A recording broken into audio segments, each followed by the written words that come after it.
Bayern Munchen datang ke Bernabeu bukan buat bertahan. Mereka datang buat mengontrol, mendominasi, dan juga membunuh pertandingan di leg pertama ini. Real Madrid tertampar di kandang sendiri dan ini bukan sekedar kalah tapi dihancurkan secara taktik.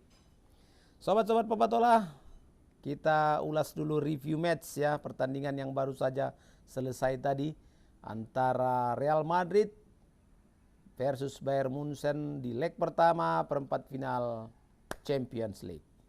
Sobat-sobatku yang baru saja nonton, para pendukungnya Madrid, jangan terlalu kecewa. Pendukungnya Munchen jangan terlalu senang, masih ada leg 2. Tapi begitupun kita ulas dulu seperti apa pertandingan yang baru saja berlangsung tadi. Kalau dari sisi taktikal ya, sepertinya memang Madrid kalah sistem dan Bayern Munchen menang secara struktural.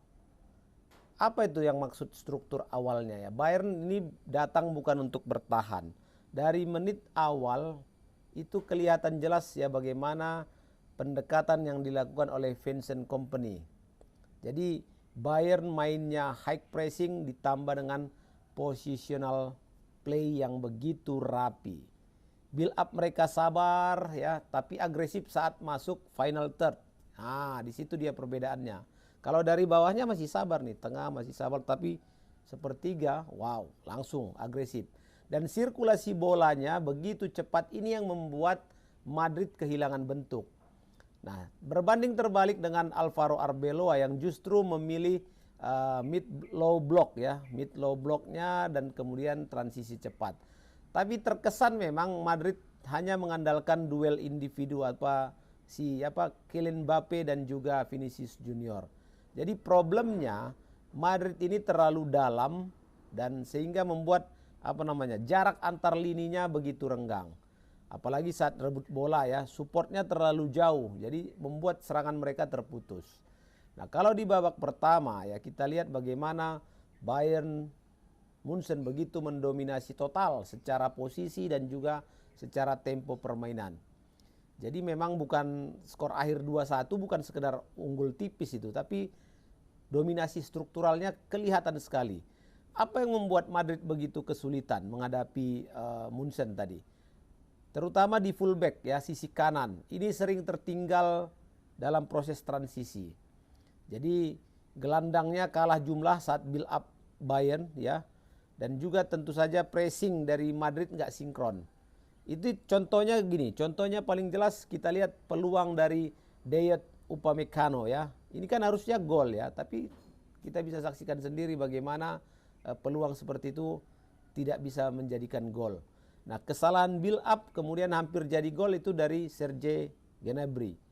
Jadi tekanan-tekanan sistematis yang dilakukan oleh Bayern Munchen ini bukan kebetulan, tapi memang begitulah cara Munchen bermain dan memberikan pressing yang begitu tinggi dan begitu kencang kepada Real Madrid. Kalau kita perhatikan gol pertama, ini kan sepertinya lahir dari kombinasi plus eksploitasi sisi lemahnya Madrid. Kalau diperhatikan golnya Luis Diaz itu textbooknya Bayern Munchen itu, textbook sekali golnya. One two cepat, Gnabry dengan Harry Kane, kemudian eksploitasi ruang di belakangnya Arnold, dan kemudian masuklah timing lari yang begitu sempurna dari Diaz. Jadi bukan sekedar kesalahan individu saja, tapi memang kegagalan struktur bertahan Madrid yang benar-benar dimanfaatkan secara maksimal oleh Bayern Munchen. Di gol kedua ini jadi masalah besar juga jadi Madrid nih. Gol Harry Kane menit 46. Bahkan ini lebih brutal lagi nih kalau secara taktik ya dibandingkan gol pertama tadi. Madrid baru saja kick off, belum siap secara shape, ya kan? Kemudian kehilangan bola, nggak ada juga rest defense-nya nggak ada. Akhirnya apa yang terjadi? Kane ya bebas dia di depan kotak penalti. Jadi poin penting dari Arbeloa ya, kalau kehilangan bola harus siap pressing cepat ya. Madrid gagal total di sini, gagal. Pressingnya nggak jalan. Nah, jadi di match ini Bayern Munchen terlihat begitu matang. Karena memang musim ini harus kita akui Munchen ini tim paling lengkap di Eropa saat ini ya. ada faktor-faktornya jelas ya. Strukturnya jelas. Jarak antar pemain yang rapat, transisi negatif yang sangat cepat, dan peran Michael Olise ini menjadi peran yang luar biasa. Dia menjadi konektor segala lini loh, semua lini mampu dia sambung. Dan satu lagi yang menjadi catatan luar biasa adalah penampilan Manuel Neuer ya. Ini menjadi pembeda, game changer. 8 atau 9 penyelamatan. Waduh, luar biasa itu untuk sekelas match Liga Champion ya. 8 sampai 9 penyelamatan gemilang. Dan ini tentu saja menjaga Bayern tetap unggul dalam momentum berbalik ya. Dan kemampuan Neuer memang harus kita akui lah, jempol. Di babak kedua Madrid mencoba bangkit tapi sudah terlambat ya. Jadi walaupun Jude Bellingham masuk, dia memang bisa mengubah lah ya intensitas permainan, kemudian kelihatan sekali perubahan verticality bola ya. Koneksi lini tengahnya sudah mulai rapi dan jalan. Nah, tapi memang Madrid mulai dengan lebih tinggi pressingnya, lebih direct lagi dan berani mengambil resiko, dan akhirnya memang berbalas ya. Artinya permainan mereka yang dirubah di babak kedua ini membuat gol dari Mbappe itu memanfaatkan crossing dari Alexander Arnold. Dan memang juga ada momentum di mana Bayern turun intensitasnya. Itu kelihatan sekali di menit 60 ke atas. Jadi pressing Bayern Munchen mulai turun. Kemudian entah kenapa ini, apa kehilangan fokus atau bagaimana, jarak antar lininya malah melebar. Nah disinilah, di sela-sela inilah kemudian Madrid mampu menemukan ruang. Ini yang bikin sebenarnya Madrid punya 3 kesempatan besar ya, big chance-nya di situ. Tapi itu tadi penyelamatan dari Neuer luar biasa ya. Ditambah memang finishingnya Madrid juga kurang maksimal.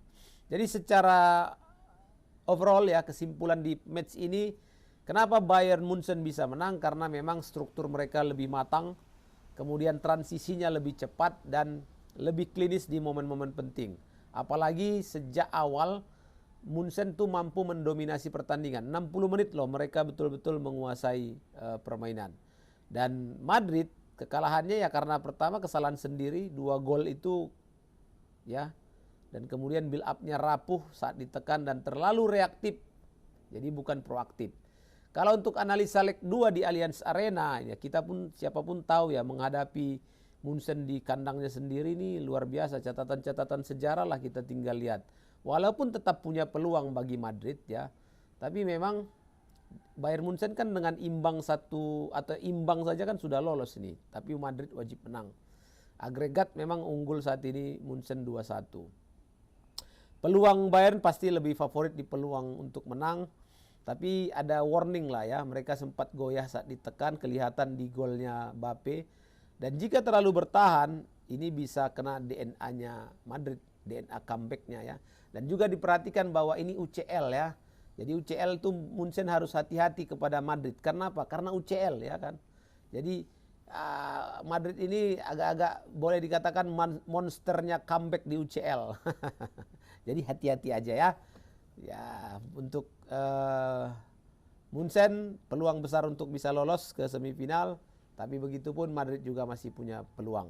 Jadi kalau Madrid ingin lolos, dia harus berani pressing lebih tinggi dan kolektif. Ya, jangan kehilangan bola di area tengah dan bisa memaksimalkan sisi sayap dan overlapnya. Itu saja sobat-sobatku yang bisa Papa Tola sampaikan di review match pertandingan Munchen menghadapi tuan rumah Madrid. Dan jangan lupa kalian untuk like, share, subscribe, dan berikan komentar-komentar terbaik kalian sobat. Sampai jumpa. Assalamualaikum warahmatullahi wabarakatuh.